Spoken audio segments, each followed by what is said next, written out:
വയനാട് ചുരം റോഡിലെ ഗതാഗതക്കുരുക്കിനെതിരെ UDF നടത്തുന്ന രാപ്പകൽ സമരം ഇന്ന് അവസാനിക്കും. MLA-മാരായ ടി സിദ്ദിഖ്, IC ബാലകൃഷ്ണൻ എന്നിവരുടെ നേതൃത്വത്തിലാണ് കോഴിക്കോട് കളക്ടറേറ്റിന് മുന്നിലെ സമരം. ജില്ലാ ഭരണകൂടത്തിന്റെ നിസ്സംഗത മൂലമാണ് ഗതാഗതക്കുരുക്ക് രൂക്ഷമാകുന്നത് എന്ന് ടി സിദ്ദിഖ് MLA പറഞ്ഞു. VS രഞ്ജിത്തോട് കൂടുതൽ വിവരങ്ങളുമായി. VS രഞ്ജിത്ത്, സമരം ഇന്ന് അവസാനിക്കും.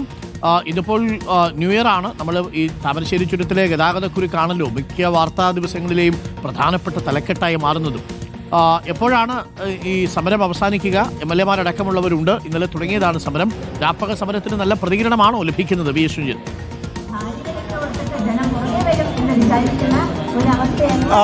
തീർച്ചയായിട്ടും ഇതൊരു വളരെ ജനകീയമായ ആവശ്യമായതുകൊണ്ട് തന്നെ കോഴിക്കോടിന്റെ മാത്രമല്ല വയനാടിന്റെയും കോഴിക്കോടിന്റെയും മലബാറിന്റെയും പൊതുവെ കേരളത്തിന്റെയും ഒരു ആവശ്യമായതുകൊണ്ട് തന്നെ നല്ല പ്രതികരണം ഈ ഒരു സമരത്തിന് ലഭിക്കുമെന്നുള്ള ഉറപ്പാണ്. ഇപ്പോൾ ടി സിദ്ദിഖ് MLA-യും അതുപോലെ IC ബാലകൃഷ്ണൻ നടത്തുന്ന സമരം അല്പസമയത്തിനകം തന്നെ ഇത് അവസാനിപ്പിക്കും. ബിഷപ്പ് വർഗീസ് ചക്കാലക്കലായിരിക്കും ഇതിന്റെ സമാപനത്തിൽ സംസാരിക്കുക എന്നാണ് അറിയുന്നത്. ഇന്നലെ 2:30 മണിയോടുകൂടിയാണ് ഈ സമരം ആരംഭിച്ചത്. ഈ സമരം നടക്കുന്ന സമയത്തും ചുരത്തിൽ നല്ല ഗതാഗത കുരുക്കാണ്, ഗതാഗത നിയന്ത്രണമാണ് എന്നുള്ളതാണ്. ഇതൊരു അവധിക്കാലമായതുകൊണ്ട് തന്നെ ഈ അവധിക്കാലത്ത് കൂടുതൽ ഗതാഗത കുരുക്ക് ഉണ്ടാവാറുണ്ട്. ഇപ്പോൾ 2 MLA-മാരുണ്ട്. എങ്ങനെയാണ് ഈ സമരത്തിനോടുള്ള ഒരു റെസ്പോൺസ്? ഇന്നലെ തുടങ്ങിയതാണല്ലോ. ഇന്നലെ കാലത്ത് മുതൽ ബഹുമാന്യനായ MN കാരശ്ശേരി മാഷ് ഉൾപ്പെടെ കൈതപ്പുറം ദാമോദരൻ നമ്പൂതിരി ഉൾപ്പെടെ ഇപ്പോൾ ജ്യോതി ടീച്ചർ, കമാൽ വരദൂർ, ഇപ്പോൾ കൽപ്പന നാരായണ മാഷ് വന്നുകൊണ്ടിരിക്കുകയാണ്. ബഹുമാന്യനായ ചക്കാലക്കൽ പിതാവ് വരുന്നു. ഒരു പൊതുസമൂഹത്തിൻ്റെ ഒരു വലിയ സമരം. വ്യാപാരി വ്യവസായികൾ, വിവിധ സംഘടനാ പ്രതിനിധികൾ, ചുരം സംരക്ഷണ സമിതി, ബഹുജന സംഘടനകൾ തുടങ്ങി വലിയ സംഘടനാ പ്രവർത്തകന്മാരെല്ലാവരും വന്നൊരു ബഹുജന സമരമായി ഇതിനെ മാറ്റി.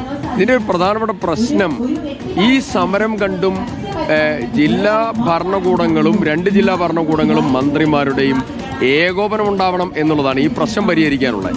2 കാര്യമാണ്. ഒന്ന് താൽക്കാലിക പരിഹാരം, ശാശ്വത പരിഹാരം. ശാശ്വത പരിഹാരം കുറച്ചുകൂടെ സമയമെടുക്കുന്നതാണ്.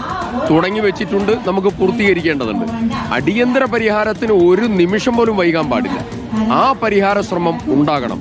ഉണ്ടായില്ലെങ്കിൽ ഞങ്ങൾ നേരെ സെക്രട്ടേറിയറ്റിലേക്ക് പോകും. പിന്നെ ഞങ്ങൾ അസംബ്ലിക്കകത്തുള്ള സമരങ്ങളിലേക്ക് പോകേണ്ടി വരും. ജനാധിപത്യ ക്രമത്തിലുള്ള ജനങ്ങളുടെ പ്രതിഷേധത്തെ, നിലനിൽപ്പിന് വേണ്ടിയുള്ളതായ ശബ്ദത്തെ ഉത്തരവാദിത്വത്തോടുകൂടി മുഖവിലക്കെടുക്കണം. ഇനി ഈ സമരം ഇങ്ങനെയായിരിക്കില്ല, രൂക്ഷമായ സമരത്തിലേക്ക് പോകേണ്ടി വരും. തീർച്ചയായിട്ടും ഇത് 2 ജില്ലകളുടെ ഒരു ഏകോപനം. IC ബാലകൃഷ്ണൻ MLA ഉണ്ട്, വയനാടിൻ്റെ രാഷ്ട്രീയ നേതാക്കന്മാരിവിടെ ഉണ്ട്. വയനാട്ടിൽ നിന്നുള്ള നേതാക്കന്മാർ കോഴിക്കോട് കളക്ടറേറ്റിൽ വന്ന് സമരം നടത്തുന്നു. താമരശ്ശേരി ചുരം സാങ്കേതികമായി കോഴിക്കോട് ജില്ലാ ഭരണകൂടത്തിന് കീഴിലാണെങ്കിലും വയനാട്ടിലേക്കുള്ള ഒരു എൻട്രിയാണ് ആ ചുരം എന്നുള്ളതുകൊണ്ട് വയനാട്ടുകാരുടെയും ജീവൻ പ്രശ്നങ്ങളുടെ ഭാഗമാണത്.